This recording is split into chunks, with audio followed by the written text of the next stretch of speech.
I just saw an ad today for my representative, Marie fucking Gluesenkamp Perez, where she said, oh, I got to Washington and I realized it was a bigger clunker than I had thought. Because she's a mechanic. She's being relatable. She said, but I'm ready to clean house, and I'm not taking corporate PAC money. Well, then what's this, Marie Glusenkamp Perez? This is from Dropsite, pro-Israel lobby support for the candidates, AIPAC tracker. These 22 Democrats voted with the GOP today to defeat the Lebanon War Powers resolution. These are 22 Democrats: Adam Gray, Jimmy Panetta, Brad Sherman, Norma Torres, Juan Vargas, Darren Soto, Jared Moskowitz. Fuck you, Jared Moskowitz. I used to love him. I used to fucking love him. Jesus. Brad Schneider, Steny Hoyer, Jared Golden. Yeah, that's why you lost your fucking race. Don Davis, Donald Norcross, Josh Gottheimer, Susie Lee, Tom Swazi, Laura Gillen, George Latimer, Greg Linzam, Henry Cuellar, of course, Mark Vassie, Vicente Gonzalez, Marie Glusenkamp Perez, Washington. $420,088 she took. But she doesn't take any corporate PAC money, she says. You're a liar. That's why you're going to lose your race. You're going to lose your race to Henrich. Tom Keene, who just disappeared for fucking months? Well, Tom Keene Jr. was healthy enough to authorize stock transactions up to $190,000 during his nearly 4-month absence from the House. There's more to the story than he's saying. Representative Tom Keene says his absence from the House was due to depression. The Israeli press were reporting that police documents on the security for the October 7, 2023 Nova Music Festival were mysteriously deleted at some point in early January 2024.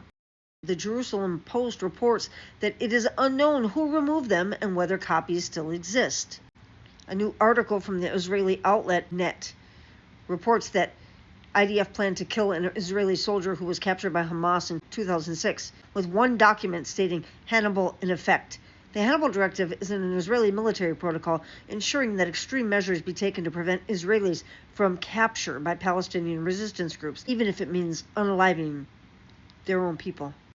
Israel's Channel 12 has shown footage of Israel's officers demanding that the Hannibal Directive be implemented on October 7th to prevent hostages from being taken by Hamas, with the senior officer saying, "Strike Gaza, break it all apart," along with the soldiers that got abducted. Many soldiers and civilians are on record saying that Israeli forces fired upon their own people on October 7th. How many of the 1,195 people killed in Operation Al-Aqsa Flood were actually killed by Israeli forces? We don't know. And we're not allowed to know. Electronic Intifada's Asa Winstanley has argued that the number was in the hundreds. Did Israel deliberately leave its people undefended from an impeding Hamas attack in order to advance pre-existing agendas? We don't know, and we're not allowed to know. But there are mountains of evidence indicating that they did. Ask why there's been so much violence in the Middle East these last 3 years, and you'll be told it's because of October 7th. Ask why October 7th happened, and you'll be called an anti-Semite. Ask what specifically transpired on that day, and you'll be called a conspiracy theorist. It's just so crazy how often apologists for Israel and the Western Empire will cite October 7th as the spark that set off all of these wars of far-reaching consequences. But it's taboo to talk about exactly what happened on that day, and it's taboo to talk about how Israel's abuses provoked that attack. The official mainstream position on October 7th is that Hamas killed 1,195 Israelis for no reason other than because they are evil and they wanted to kill Jews, and that anyone who suggests it may have happened for actual material reasons is an anti-Semitic monster. Whenever anybody spouts the official mainstream position on October 7th at me, I just want to make goo-goo gaga baby noises at them until they shut the fuck up and go away, because such people are not thinking like adults. I had to talk about this. This is from Occupy Democrats.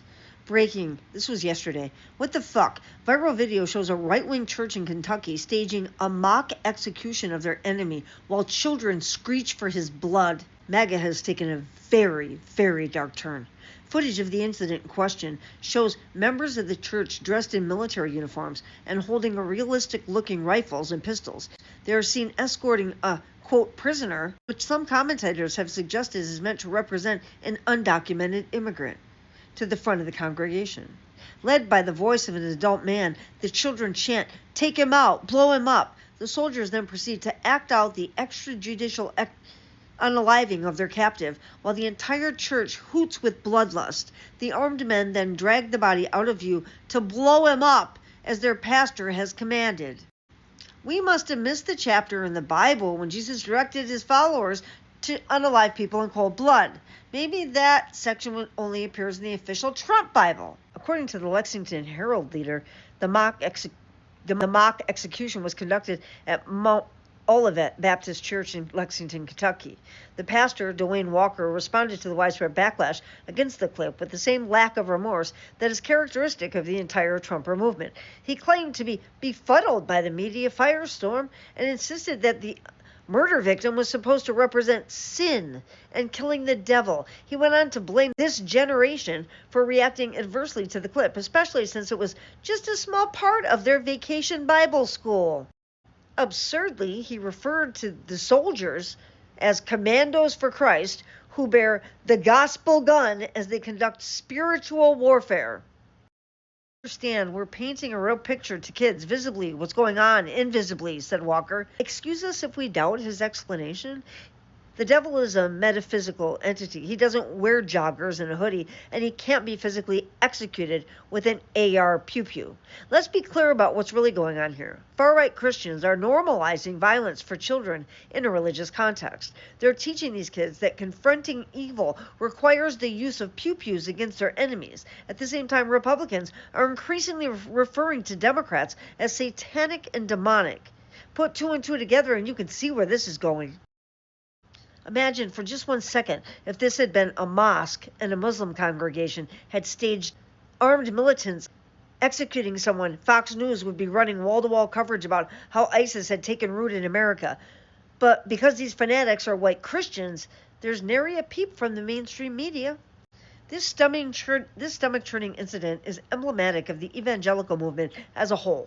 These so-called Christians have zero interest in the actual gospel because that would require them to criticize the rich, care for migrants, and open their hearts to those who are different from them.